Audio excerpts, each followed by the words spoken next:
Hello everyone, and welcome back to Dark Whispers. Tonight's video features 3 terrifying horror stories about places where no one should ever work alone at night. An abandoned motel. A mysterious last bus. And a police radio that should have stayed silent forever. Turn off the lights. Put on your headphones. And let's begin.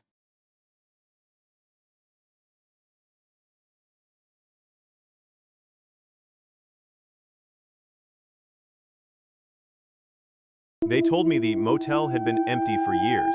They also told me I'd be the only employee working that night. I thought it would be the easiest money I'd ever make. By sunrise, I realized some places should never reopen. My name is Ethan. 2 years ago, I was 24 and desperate for money. After losing my warehouse job, I answered an online ad looking for a night security guard. If someone knocks after 3 a.m., don't open the door. I waited for him to smile. He never did. At exactly 11 p.m., he drove away. The silence hit me immediately. No traffic, no insects, nothing.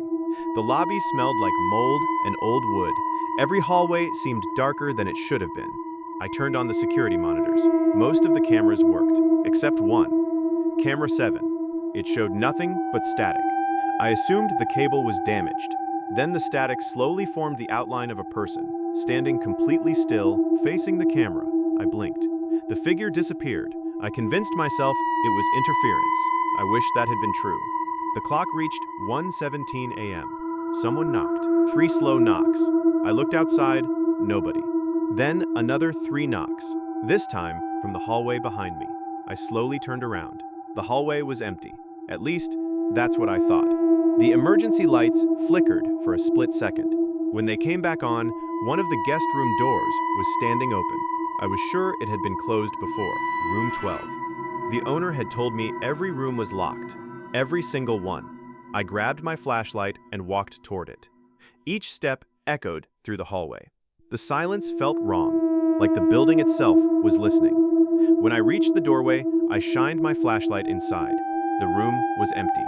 Old furniture, dust everywhere, peeling wallpaper. Nothing unusual. Then I noticed something. The bed. Someone had been sitting on it recently. The dust was disturbed. There was a fresh imprint on the mattress, as if someone had just stood up. I stepped backward. That's when I heard it, a whisper, so quiet I almost imagined it. Don't look behind you. Every hair on my body stood up. I froze. My heart was pounding so hard it hurt. I knew if I turned around, something would be there. I counted to 3. 1, 2, 3. I spun around. Nothing. The hallway was empty again. I laughed nervously. Maybe I was losing my mind. Maybe the isolation was getting to me. I hurried back to the security office and locked the door. When I looked at the camera monitors, every screen was normal. Except camera 7. The static was gone. Now it showed the motel parking lot, and standing in the middle of it was a woman in a white dress. She wasn't moving. She wasn't looking at the building. She was looking directly into the camera. Then she smiled. The screen went black. A loud knock echoed through the front entrance. 3 slow knocks, exactly like before. I checked the clock. 3 a.m. The owner's warning flashed through my mind. If someone knocks after 3 in the morning, don't open the door. Another knock, slower this time. Then a woman's voice, "Please, I need help. My car broke down." She sounded terrified. Every instinct told me to help her, but something about her voice didn't sound human. It was too perfect, like someone pretending to be scared. I walked toward the front door anyway. I stopped with my hand on the lock. Then the security phone rang. I answered immediately. Static. For several seconds, nothing. Then I heard a whisper. "She's not outside. She's already inside." The whisper echoed through the phone. "She's already inside." My blood ran cold. Slowly, I turned toward the hallway. Every light in the motel went out. Darkness swallowed everything. Then, footsteps. Slow, heavy, getting closer. 1, 2, 3. I held my breath. A pale hand appeared around the corner. Then another. A woman stepped into the hallway. The same woman from camera 7. Her white dress was soaked with mud. Her eyes were completely black. She smiled. Not like a person, like something pretending to be human. I slammed the office door shut and pushed a filing cabinet against it. She never knocked. She never spoke. She simply stood outside. waiting. Minutes felt like hours. At exactly 6:01 a.m., the first sunlight entered the lobby. The footsteps stopped. Silence. I slowly opened the door. The hallway was empty. No footprints. No woman. Nothing. I quit that morning. The owner wasn't surprised. He only asked one question. Did she smile at you? I nodded. He looked at the floor, then quietly said, "You're lucky." I asked, "What happened to the last guard?" He stayed silent. Finally, he answered. He opened the door.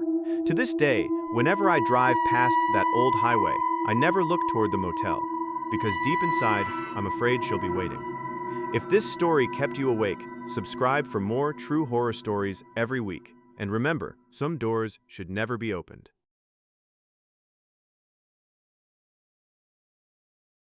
People in my town avoid Route 13 after midnight. They don't avoid it because of crime. They avoid it because the bus sometimes arrives when it shouldn't. I never believed those stories. I thought they were just old urban legends people told to scare teenagers. Looking back now, I wish I had listened. Some stories survive because someone lived through them. Others survive because someone didn't. My name is Daniel. I was 26 years old and worked late shifts at a grocery warehouse. One rainy Thursday night, my car refused to start. My phone battery was almost dead, and the last regular bus had already left. I stood alone at an empty bus stop while the rain poured down. Then, through the fog, I saw bright headlights slowly approaching. An old city bus stopped in front of me. The destination sign read, Route 13, downtown. I had lived here my entire life, but I had never seen Route 13 before. The doors opened with a long metallic hiss. Inside sat an elderly driver wearing a gray uniform and spotless white gloves. He never looked directly at me. "You getting on?" he quietly asked. I climbed aboard. The bus was almost empty. Near the back sat a woman wearing a bright red coat, staring silently through the rain-covered window. A teenage boy slept with his head resting against the glass. In the very last seat sat someone wearing a dark hood. The figure never moved. I reached for my wallet to pay my fare, but the driver slowly shook his head. "No charge tonight," he said. His voice sounded tired, almost lifeless. I thanked him and found an empty seat. As the bus pulled away, something immediately felt wrong. We passed the first bus stop without slowing down. Two people waited there in the rain, but the driver ignored them completely. "Aren't you supposed to stop?" I asked. He simply replied, "Not for them." His answer made no sense. I looked outside, but the streets didn't seem familiar anymore. The buildings looked older. The streetlights flickered weakly through the heavy rain. I pulled out my phone to check the map, but the battery finally died. The windows slowly fogged over, making it almost impossible to see outside. The bus continued forward without stopping. Suddenly, the woman in the red coat spoke. "What time is it?" she quietly asked. I looked at my watch. 12:41, she frowned. "That's impossible," she whispered. "Why?" I asked. She turned toward me with a worried expression. "Because it was already 12:41 when I got on this bus." A cold feeling spread through my chest. 10 minutes seemed to pass, yet my watch still read 12:41. Then the teenage boy suddenly woke up. "Did we miss Pine Street?" he asked nervously. The driver didn't answer. The boy walked toward the front of the bus. His clothes were soaked, not with rain, but with muddy water. He smelled like wet earth and river mud. "Sir, I need to get off," the teenager pleaded. The driver never took his eyes off the road. "No one leaves until the end of the route," he answered. "What end?" the boy shouted. At that exact moment, the bus struck a deep pothole. The lights flickered. For a split second, every passenger vanished. Only empty seats remained. Then the lights returned, and everyone was back. The teenager slowly returned to his seat without saying another word. His hands trembled uncontrollably. Outside, the city had completely changed. Every building looked abandoned. Windows were boarded shut. Street signs had no names. No cars drove past. No lights shone inside any house. It felt like we had crossed into another world without anyone noticing. The bus drove deeper into the silent city. Every street looked abandoned. Storefronts were covered with dust, and traffic lights changed colors even though there were no cars. Thick fog rolled between the buildings. I leaned closer to the window, trying to recognize something familiar, but nothing looked like the town I knew. It felt as if we had crossed into a place forgotten by time itself. Finally, the driver broke the silence. "Last stop is coming," he said. "Downtown?" I asked. For the first time, he looked at me through the rearview mirror. His pale eyes met mine for only a second. "No," he answered softly. "The other downtown." A chill ran through my entire body. The woman in the red coat lowered her head without saying a word. She quietly leaned toward me. "After this," she whispered, "don't answer anything he says." I stared at her in confusion. "Why?" I asked. She shook her head. "Just don't." Before I could ask another question, the bus slowed to a stop. Outside, I saw a huge bus terminal covered in thick gray fog. Dozens of old buses stood perfectly still, their engines silent. The bus drove deeper into the silent city. Every street looked abandoned. Storefronts were covered with dust, and traffic lights changed colors even though there were no cars. Thick fog rolled between the buildings. I leaned closer to the window, trying to recognize something familiar, but nothing looked like the town I knew. It felt as if we had crossed into a place forgotten by time itself. Finally, the driver broke the silence. "Last stop is coming," he said. "Downtown?" I asked. For the first time, he looked at me through the rearview mirror. His pale eyes met mine for only a second. "No," he answered softly. "The other downtown." She quietly leaned toward me. "After this," she whispered, "don't answer anything he says." I stared at her in confusion. "Why?" I asked. She shook her head. "Just don't." Before I could ask another question, the bus slowed to a stop. Outside, I saw a huge bus terminal covered in thick gray fog. Dozens of old buses stood perfectly still, their engines silent. Their destination signs glowed faintly in the darkness. Some displayed numbers I had never seen before. Route 0. Route 99. Route 13. None of the buses had drivers. None had passengers. Yet every headlight was on. The air outside looked strangely still, as though time itself had stopped moving. The driver slowly opened the doors. "End of the line," he announced. No one moved. Then the hooded passenger in the last seat slowly stood up. He was far taller than any normal person. As he raised his head, I realized there was no face beneath the hood. Only complete darkness. He stepped off the bus without making a sound. Every passenger kept their eyes fixed on the floor. Even the driver looked uneasy. The driver spoke quietly. "If he looks back, don't meet his eyes." Outside, the hooded figure stopped walking. Slowly, very slowly, he began turning around. My heart pounded so loudly I could barely hear myself breathe. I stared at the floor with every ounce of self-control I had. The woman beside me did the same. The teenager never moved. Everything became silent. Then footsteps echoed around the outside of the bus. Tap. Tap. Tap. They circled the vehicle one slow step at a time. Finally, they stopped beside my window. Every instinct screamed at me to look outside. My hands trembled. My breathing became shallow. But I remembered the driver's warning and kept my eyes on the floor. After what felt like several minutes, the footsteps disappeared. The driver quietly closed the doors. "Good," he whispered. The bus pulled away from the strange terminal. A few moments later, I looked outside again. The fog was gone. We were driving through an ordinary city street. Cars passed normally. Street lights glowed brightly. My watch finally changed from 12:41 to 12:42. The woman in the red coat pulled the stop cord. Before leaving, she handed me a folded bus ticket. "Keep this," she said. "You'll understand someday." She stepped into the rain and disappeared between two parked cars. I unfolded the ticket. On the back, someone had written in faded ink, "If Route 13 ever comes back, never board it twice." The teenage boy got off at the next stop.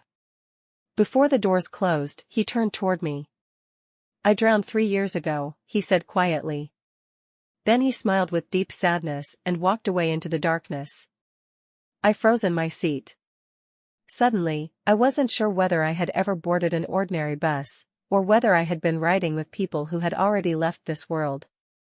A few minutes later, the bus stopped in front of my apartment building. The driver opened the doors but didn't say a word. I slowly stood up, my legs shaking. Before stepping outside, I turned toward him. "What was that place?" I asked. He adjusted one of his white gloves before answering. "A station for people who missed their stop." I stared at him, confused. "What do you mean?" The old driver finally looked directly into my eyes. His face showed no emotion. "Some people never know when their journey ends." A cold silence filled the bus. "And me?" I asked. For the first time that night, he almost smiled. "You were early." The doors closed behind me. I watched the bus slowly drive away into the rain. It turned the corner only 50 feet ahead. I ran after it, hoping to ask more questions. But when I reached the intersection, the street was empty. There was no bus. No headlights. No engine sound. It had vanished as if it had never existed. The next morning, I couldn't stop thinking about what had happened. I skipped work and went straight to the city's public transit office. A young employee greeted me with a polite smile. "Can I help you?" she asked. "Yes," I replied. "I need information about Route 13. Her smile disappeared instantly. She looked confused and typed something into her computer. After a few seconds, she slowly looked back at me. "Route 13 doesn't exist anymore," she said. "It hasn't operated for nearly 30 years. My heart skipped a beat. "What happened to it?" I quietly asked. She opened an old archive and pulled out a faded newspaper. The headline read, "City Bus Plunges Off Bridge During Storm." According to the article, every passenger and the driver died that night. The accident happened in 1998. No one survived. My hands began to shake as I read every word. Next to the article was an old black and white photograph. I froze. The driver standing beside the damaged bus wore the same gray uniform. The same white gloves. The same tired face. It was the man who had picked me up the night before. I could barely breathe. I left the office without saying another word. Outside, rain began falling again. I reached into my jacket pocket and felt something inside. The old bus ticket. I was sure I had thrown it away the night before. Slowly, I unfolded it.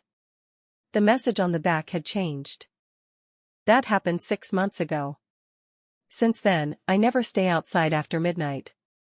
But every now and then, when the streets are empty and the fog rolls in, I hear the same tired voice behind me. "You getting on?" I never answer. I never look back. Because I'm afraid. The next ride will be my last. If you enjoyed this story, subscribe for more true horror stories every week. And remember, not every bus is meant to take you home.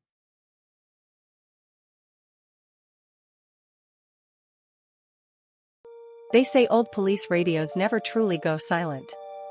Sometimes they keep talking long after everyone on the other end is gone. I never believed stories like that.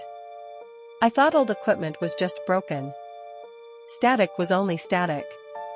At least, that's what I believed before I started working the night shift. Looking back now, I wish I had ignored that old radio forever. My name is Mason. Last winter I worked nights for a small private security company. Most shifts were painfully quiet. I watched security cameras, checked locked doors, filled out reports, and drank too much coffee to stay awake. Nothing unusual ever happened. Until one evening my supervisor placed an old police radio on my desk. "The cameras sometimes fail," he said. "Keep this nearby." I laughed when I saw the dusty radio.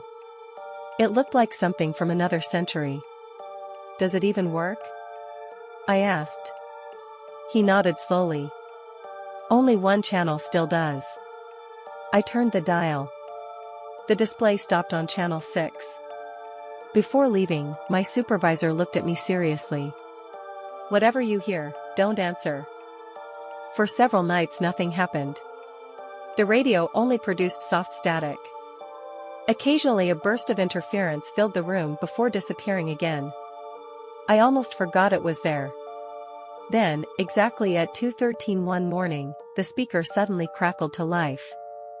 A frightened woman's voice whispered through the static. "Officer, please respond." I looked around the empty office. Nobody else was working that night. The voice returned. "We have a missing child." Then silence. I assumed another emergency frequency had crossed into ours. Old radios sometimes picked up strange signals. That explanation made sense. Or at least it did until the following night. At exactly 2:13 a.m. the radio spoke again. The same woman's voice sounded calm this time. "We found footprints. They lead into the woods." Curious, I searched local news on my phone. There were no reports about missing children. No police activity. No search teams. It was as if the radio was describing an incident that had never happened. The dispatcher continued speaking. Date of incident: October 18, 1987. I stared at the radio in disbelief. 1987? That call was almost 40 years old. Before I could think, another voice interrupted. A police officer answered. "I'm following the tracks. They lead toward the old fire tower." The transmission became distorted. Heavy static filled the room. Then I heard screaming. The sound lasted only a few seconds before the signal disappeared completely. My heart raced. The office suddenly felt colder. I couldn't explain why, but it felt as though I had just listened to something that was never meant to be heard again. The next evening I couldn't stop thinking about the radio. I kept glancing at the clock. When it reached exactly 2:13 a.m., the speaker came alive once more. This time the dispatcher didn't report another incident. Instead she quietly spoke a single word. "Mason." I froze. She had just said my name. I had never told anyone my name over the radio. The voice returned. "Mason, don't let him hear you." Every light inside the security office flickered. The radio hissed loudly. Then another voice came through. Deep. Slow. Cold. Too late. At that exact moment, every security monitor suddenly went completely black. I had never told anyone my name over the radio. The voice returned. "Mason, don't let him hear you." Every light inside the security office flickered. The radio hissed loudly. Then another voice came through. Deep. Slow. Cold. Too late. At that exact moment, every security monitor suddenly went completely black. Then I heard it. Slow footsteps echoed somewhere beyond the office door. One step, then another. They were heavy, deliberate, and getting closer. I locked the office door and backed away. The radio hissed again.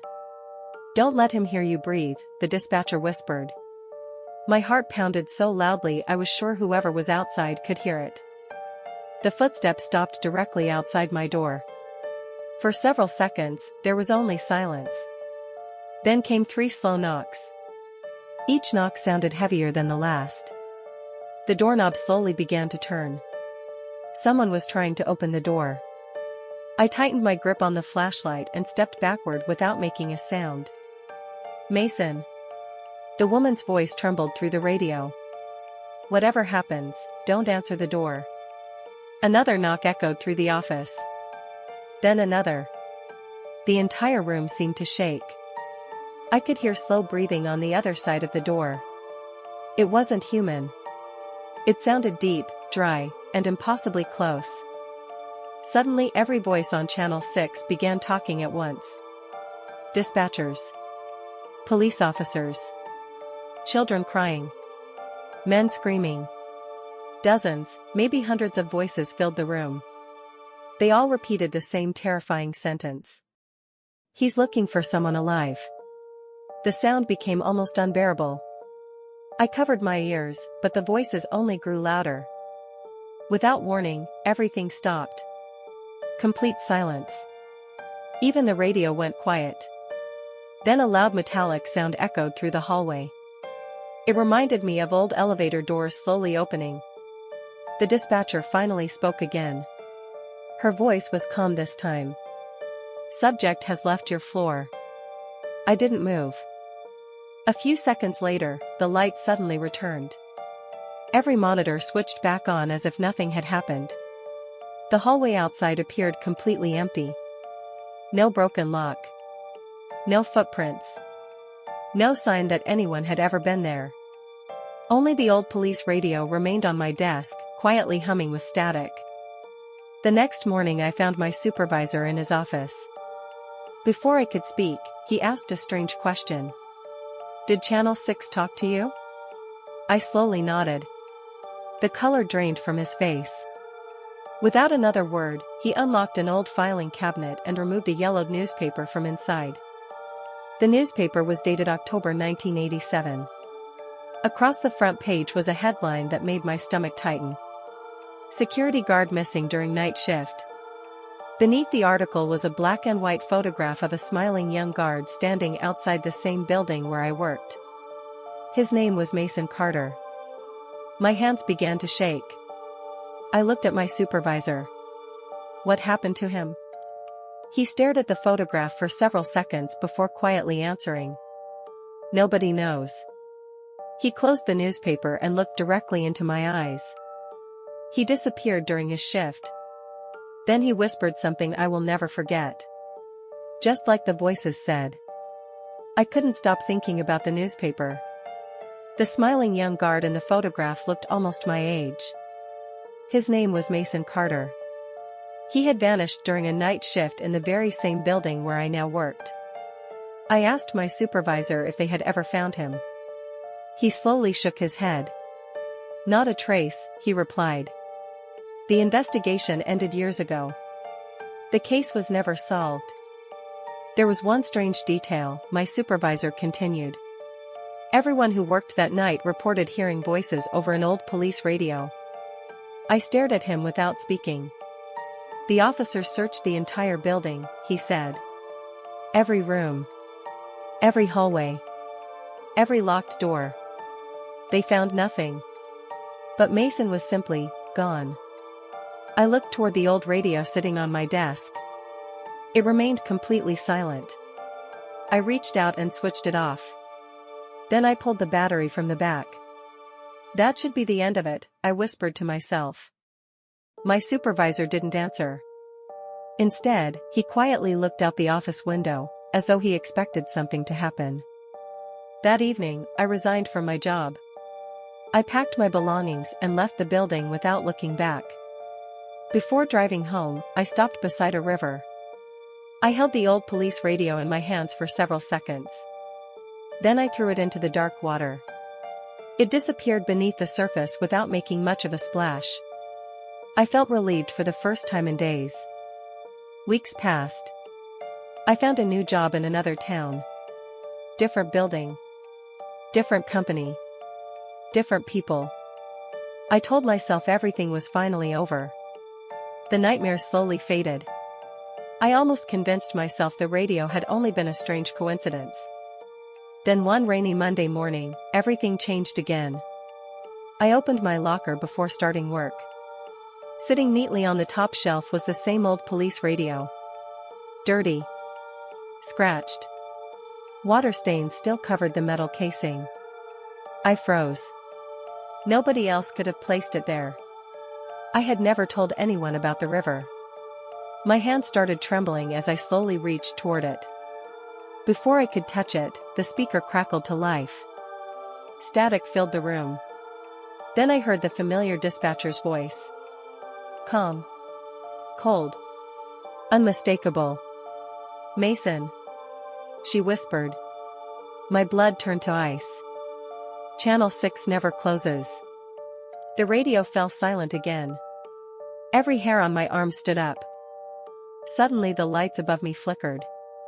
The hallway outside my locker room became unusually quiet. Then I heard slow footsteps somewhere behind me. 1, 2, 3.